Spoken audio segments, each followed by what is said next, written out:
Welcome home, Masters.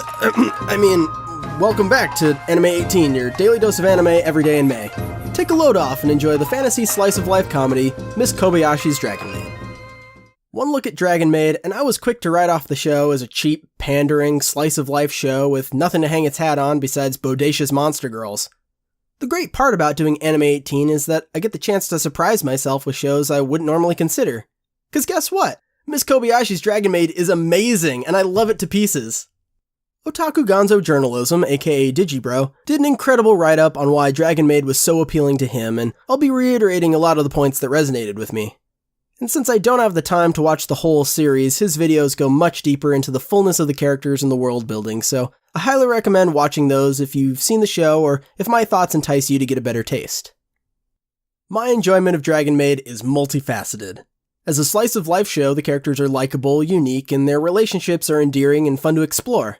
As a fantasy, the show weaves ancient mythology seamlessly into the world with fleshed-out cultures and powers and offers intriguing problems and concepts. As a comedy, the fish-out-of-water divide between humans and dragons provides plenty of opportunities for misunderstandings and over-the-top comedic action. There are elements about raising a cute little girl. Check. There's openly sexual humanoid dragon girls. Double check. There's an insanely well-animated dodgeball fight scene. Checkaroo. Come on, they reference Dark Souls of all things! This show has my name written all over it with a permanent marker! Not to mention the clever writing, bright, colorful art direction, gorgeous character design, and lively animation characteristic of Kyoto Studios. Whew, I know that's a lot of gushing for a pretty simple little show, but I can't deny that watching this show was the most fun I've had all month. No joke. Right now I'm dying to binge all 13 episodes, because I know I'm just gonna love it even more. But spill it, what's the show even about, I hear you saying? Well, our story stars the titular Kobayashi, a mature, calculated woman who, on a drinking binge one night, stumbles across a wounded dragon, strikes up a lively conversation, and ultimately opens her home for the dragon to stay. We don't learn all the details until much later due to Kobayashi's hazy memory of the ordeal, but because of her empathetic nature, she reluctantly allows the dragon Toru to be her live-in maid.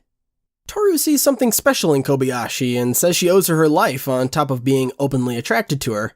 Despite most dragons in the show having strong disdain for humans due to millennia of hostility, Toru immediately takes a shine to Kobayashi and dotes on her hand and foot. The show mainly explores Kobayashi's relationship with Toru and dealing with the difficulties of living amongst a hidden culture of dragon people. Kobayashi is a fantastic character, as outlined in Digibro's 17-minute synopsis. She's down-to-earth, intelligent, empathetic, and bounces off this wacky cast perfectly. The humor of Dragon Maid doesn't come at the expense of the straight man, which always frustrates me. Kobayashi is generally unfazed by the chaos around her because she strives to be calm and collected, but not without pointing out the ludicrousness of her new companions. The jokes can land naturally without anyone being the butt of it, which is so refreshing. There's also a lot to be said about relating to characters with niche interests. Kobayashi and her work buddy Takiya are die-hard maid otaku, but unlike anime like Otaku no Video or Ora Emo, I didn't feel out of the loop for not having extensive knowledge on their particular interests. The fact that a lot of the cast bond over shared interests like video games, cosplay, or even fascination with human culture really resonated with me since it's the way I relate to people in my life. And I gotta talk about the fan service. As I was watching, I was trying to pinpoint what about Dragon Maid's sexual content I found endearing while Parakamon's left me feeling so uncomfortable. I think the biggest distinction is that these characters are all full-grown, consenting adults as opposed to middle school children and even 7-year-old girls. Even Kana, the little girl of the show, is still an ancient dragon with a storied history. She's just young and naive for a dragon. And while characters like Toru and Quetzalcoatl are flirtatious and in your face, Kobayashi pays it no mind and accepts them for who they are, even allowing some intimacy with Toru as a friend despite having no romantic interest in her.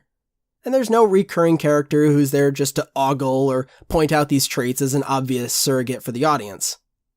I think the relationship between Kana and her friend Saikawa pushes things a little far for my taste, cause we're back into underage girls having inappropriate romantic tension, as well as Saikawa being that character I just described, drawing attention to the attractiveness of the cast, which is kinda gross and annoying. Overall though, Dragon Maid is just pure comfort food. I won't claim it's meatier than most anime, but for a comfy, happy show, there's still a lot to chew on. The characters regularly discuss deeper themes like intimacy, racism, and adult topics without breaking the natural flow of conversation for a dramatic monologue. Kobayashi is a capable adult with things figured out who's willing to give of herself to support and mentor her new friends.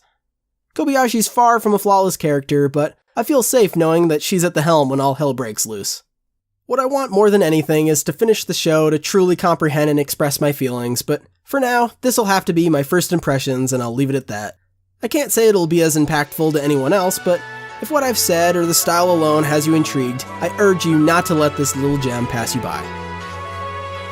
Well, that's going to be a tough act to follow, but I have confidence that there's still plenty to look forward to this month, so I urge you to join me again tomorrow for more Anime 18.